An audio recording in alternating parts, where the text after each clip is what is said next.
Hello there, it's me, Earthmanbrick, back again.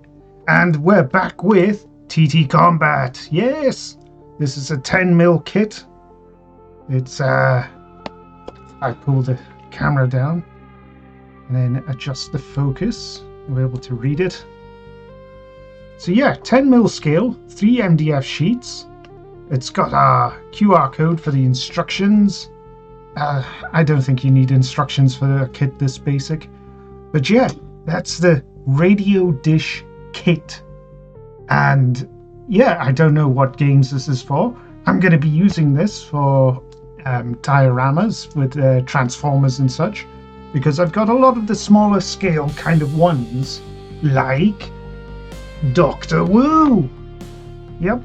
So I got these guys recently. This is what is it? It's the Insecticons and the Porsches.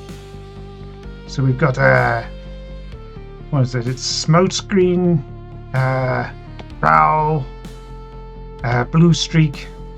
Actually, I probably got those two mixed up. And then we've got the Insecticons as well, which is Shrapnel, Bombast, and the other one. I forget the names. But yeah, these guys are pretty bloody cool. And for this sort of scale, it's almost about right for these sorts of things. Cool enough for a kind of a basic display. You can see he's got some displays here in the background. He's just used, what is that? That's like a homemade, that looks like it's homemade texture paste over a kind of a broken up surface. You can kind of see it a bit better there. And then he's just got random backgrounds. Probably just using a monitor and just having an image in the background. But yeah, these look great. That's Dr. Wu. You can see there. Look at that boxer. Absolutely amazing. Knocks it out the park every time. Love it. He keeps making them, I'll keep buying them. But again, that sort of scale doesn't really work, so it probably would work better with Titan. Now these are like massively scaled down, but yeah, I reckon that these would probably work pretty well with this set. We just need to kind of get to making it up. How are we going to do that? Well, we've got this other set here that we made up before. This is a Test Hill satellite, and what we did was we just hit it all up with a grey sort of color, and then just stippled with a heavy white. And that's pretty much the majority of the work done. The rest was just kind of adding weathering. So that's probably stuff like your rusty browns. What is this? I think this is Red Earth, it's called. But usually burnt sienna or burnt umber. Those are pretty good. Burnt umbers are like a mud color. Burnt sienna is like a rust color. So those are pretty good. And then complemented using some of that, like moss, and really sort of, and some of this color as well, which is the, see if we can find it. This one here, olive green. This is again, these are all acrylic inks, really nice. They go down a charm. You don't need to worry about thinning your paints with the inks, because it just goes straight on, no problem. And this is just a White House paint that I've hit this up with, which I've decanted into an old container here. So I'm going to probably go about do that, but I'm going to look at these first. And I might even use some of those spare bits from that other kit, the Test Hill satellite one. Again, they've tried to go for that whole Warhammer 40,000 look, sci-fi gothic, with the arches. I don't know. I don't think it works. I replaced it with a bunch of other bits and bobs. probably going to do something similar with these, because these bases look a bit crap. And this building is a mess. It's an absolute mess of, look at all that. It's just like MDF corners and things. So we'll tidy up those edges with card, no doubt. And speaking of card, I've got lots of excess strips cut of this card here. Let me just show you the pen brick stuff I got from Aldi. It's all various different colours card. I think it only cost me like £2. And yeah, just using this sort of blue colour for the windows, and then cover it with acetate and just slowly build up the layers. But I think this could generally work for doing the windows along this station bit here. And yeah, I think I'm just gonna wing it and see how we get on, but I'll tear it open just now and we'll have a better look at the overall thing. Yes, you get that freshly laboured smell of the wood, nicely contained when it's all saran wrapped. It's really nice. Reminds you of a kind of a, what is it? It's like a smoked scent. So yeah, there's the bits for all the radar dishes.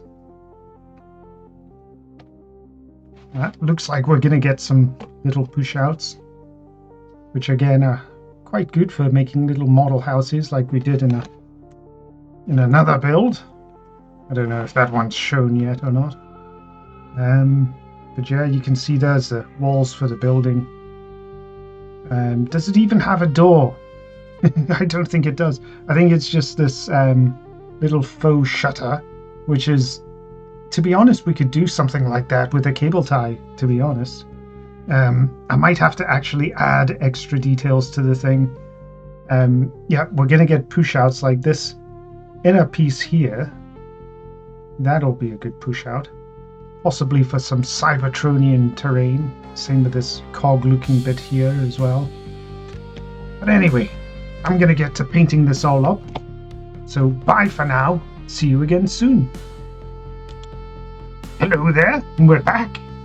So I've painted up all the sprue frames, but I thought I'd also show you something else relatively quickly.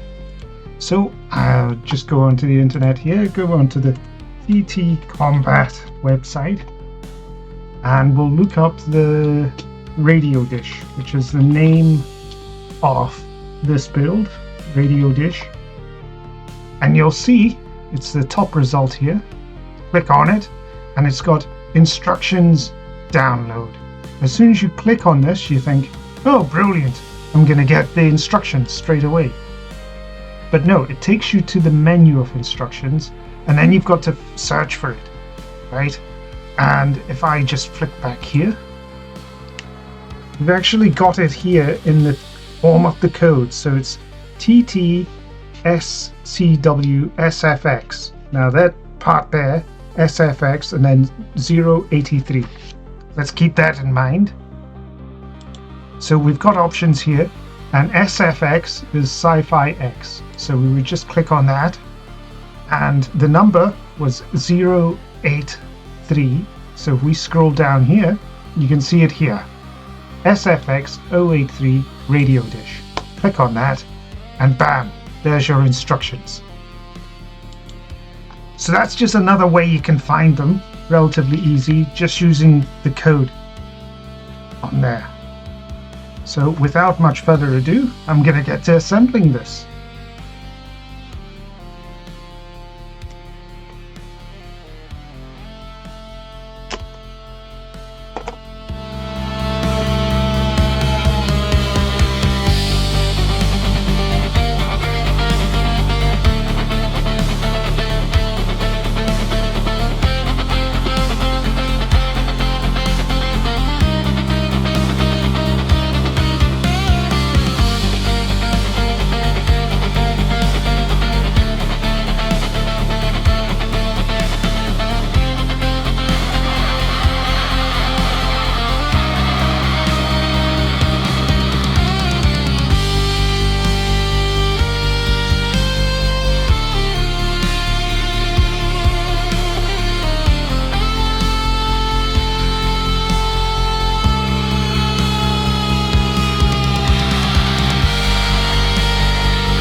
Okay, so that's us.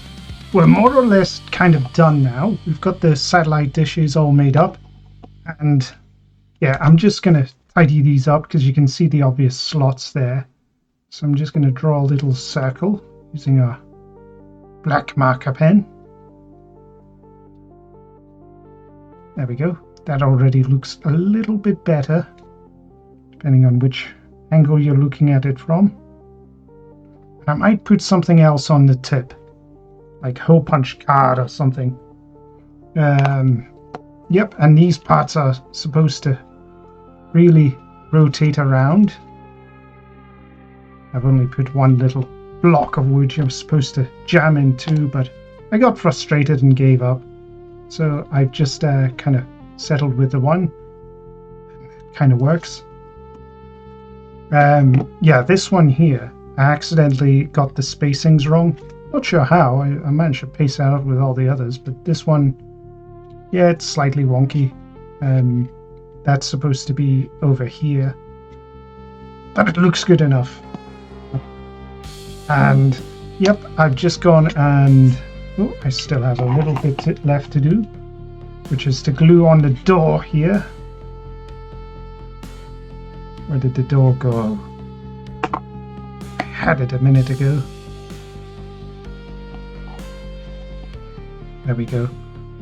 So yep, that's our doorway. So I can just glue that on, probably about there. That looks right. I'll just throw it there. Plenty of glue on this.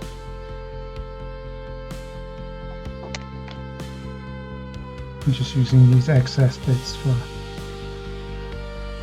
holding it down, giving it a little bit more oomph, as we say.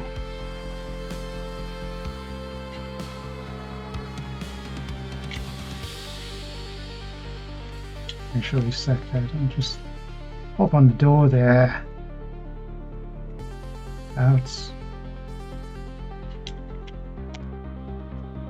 I mean, ideally doors should be recessed and they should actually sink into the building, not protrude outwards. I guess taking artistic license here because of the scale.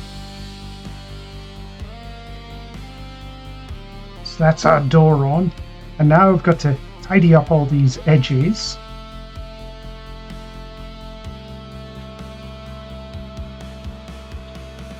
And just make sure everything's pickety-boo, as they say.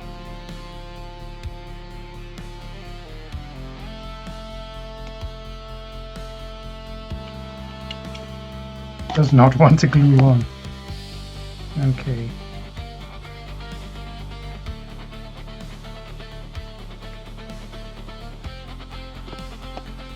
Try that again.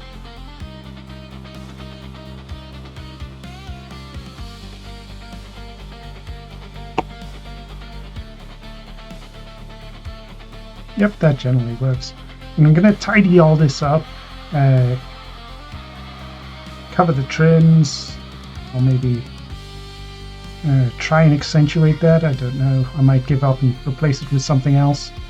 But yeah, I need to tidy up all these seams. Try and save these dishes and whatnot, and I'm gonna make up bases for these things to sit on top of, because the existing ones were a bit bland, so I've just put those in the spare bits. So bye again, see you again soon.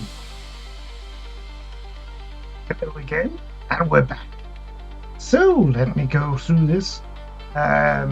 So I've started off with some extra MDF sprue frames that I cut out several bits in order to create the bases for our satellites. And this is what I've more or less kind of come up with. So I've taken those extra struts and I've bulked them out onto this. This is just hexagonal hole punch card, just using these EK Tools hole punches. TK Tools because it's a reliable brand that hasn't screwed me over yet. I've had very good results.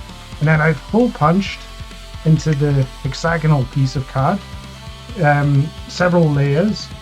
I've actually got plenty left over. Look at all that. That's all the punch outs from it. So I've gone and done that. Excuse me while I make a racket. So I've gone and done that, so you can see that's the hole there that I've punched out of each respective layer, and then I've bulked it up. And then just using some extra bits of MDF sprue frame, I've just gone and dotted those around, as well as an old cable tie feed there as well. And so that's all the struts. And I've used that to create a sort of an elevation for the base, because it looks a hell of a lot better than that. It just looks sad.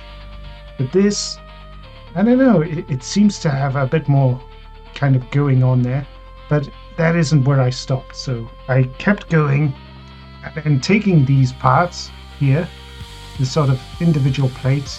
I've then gone and kind of bulked it out, and then I've added the struts just in various random places. And it seemed, you know, to be the best thing to sort of add these on because they were already pre-painted, so it matches the aesthetic, everything else. And I thought, yeah, that works. It's gonna sort itself out pretty nicely. And then the gift that keeps on giving, premium forest green moss. Yep, this I got for like 20 quid, and I've still barely used hardly any. And what I've done is I've just kind of dotted around on here. You can, if I just hold it like that, you really can't see it. But if I bring it up, you can kind of more or less see it. Especially if I put my hand there, then you get more of the color and the light. But yeah, you can kind of see it all there. We've added the moss just sparingly here and there, just to create that sort of ruined and disheveled look, which is what I'm after, because what I've more or less kind of done here with the base and everything is just kind of hodgepodged it. So I've done that, and I think that works. And it still has this free-flowing part here. It's got an axis which the dish itself can rotate. So yeah, I'm really, really quite liking this now. If it just been on that original base, I wouldn't have liked it nearly as much, because the difference between these two is night and day. This looks legit. So yeah, I always urge people whenever they get an MDF kit to, you know, don't feel like you have to follow it to the letter. You can always, you know, add on various bits and bobs. You can buy like resin kits and things and add on bits and pieces as well, and a lot of companies are kind of doing that. TTCombat actually have more than a few resin terrain pieces, as well as Gamer's Grass. They have various things, although their stuff is just kind of, they have a lot less in general. They've kind of got just kind of skulls, cacti, that sort of thing. Nothing outlandish, but yeah, I think, you know, all this has is just the moss and stuff. I've not added any extra colors with the paint. I think that's kind of good enough for now. I might add a bit more later. But onto the actual substation itself. I'll just leave that down there. This is what we've got. So I've had it on the blue trim of card, and then I've gone and added some clear food packaging, or the acetate. You can see that's given it the sheen there. And then just kind of gone around with the black marker pen. And then we've added the sort of the moss as well, just to create that sort of overgrown look. And it just sort of adds and complements the details that are already there. Left this one blank, but I might add some more. I've still to finish the other satellites, so I'll try and do that. But I think this works. This generally works. If I wanted to make up a small display, I've got some bits and bobs here. I'll just try and pull them out. See, I've got this mat here, This is a paper mat from, I think it was the Walking Dead game, or it was another Mantic one. I think it was the Mars Attacks. That will serve perfectly fine as for a military base. And I might add some other bits and bobs and then use this as a kind of a backdrop for various builds and such like, or dioramas I should say, for the likes of Transformers, you know, like these little blockies, blukies. I like it when they're blokes. So yeah, you can have like interesting little shootouts and stuff. You can have Starscream and what's his name, Skywalk there. And have I got any others? Probably do. Yeah, this is going to make no sense. Because I probably haven't done the unboxing on those videos yet. Just because of how I've scheduled them to come out. There's another Bumblebee, guys. I don't know why he's silver and Decepticon. No idea. But yeah, you can have... It's going to look crap at this angle, but I think this is the start of a beautiful military research base. Who knows? But yeah, I'm going to try and add, maybe scratch build something. Maybe some of those air hangars, or maybe some planes. I don't know. I'm just going to figure it out as I go. But that's all I've got for you today. So, thanks again for watching, and bye.